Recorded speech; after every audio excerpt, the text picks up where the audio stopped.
Assalomu alaykum tumanimiz kitobxonlari.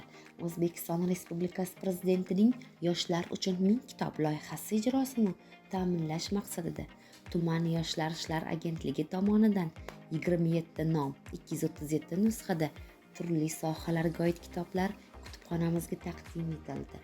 Hozir sizlarga ushbu kitoblardan biri Turkistonda jadidchilik kitobini tanishtirib o'taman. Ushbu kitob 1998-yil ingliz tilida chop etilgan.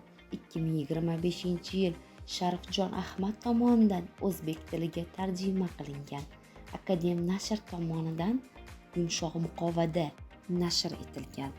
Kitob 544 betdan iborat.